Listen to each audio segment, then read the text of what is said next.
ताला ने बहुत सारे लोगों का हिसाब किताब लेना शुरू कर दिया है। उनमें एक सदर ट्रंप है। सदर ट्रंप के पास सोना कम हो रहा है, डॉलर उसी वजह से ढीला हो चुका है और इकोनॉमी अब शायद उसके हाथ से निकल जाएगी। वो बड़ी कोशिशें कर रहा है, उसने बड़े जुर्म किए हैं, बड़े जबर किए हैं, बड़े मुल्कों के साथ नाइंसाफी की है, लेकिन उसके हालात भी पतले हो रहे हैं। इस पर मैं किसी दिन बड़ी तफसील से बात करूंगा। अमेरिका के पास अब उतना सोना नहीं है जितना होना चाहिए, इसीलिए डॉलर भी ढीला हो रहा है।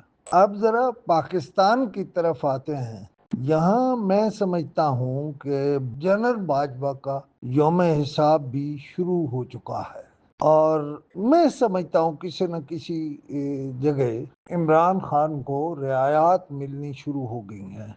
इमरान खान के लिए बोलने वाले भी बहुत हैं, लेकिन इमरान खान की आंख के बहाने ही उसको अगर बनी गाला लाया जा सका तो उसको ले आया जाएगा।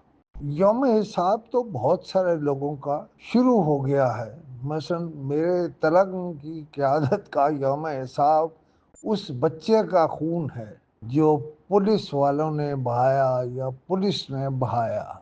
मैंने तलग पर मैं बहुत कम बोलता हूँ, लेकिन मैंने देखा लोगों ने मेरे इस बोलने को बेपनाह पसंद किया। आज इतना भी, बल्कि इतना, फिर बात करते।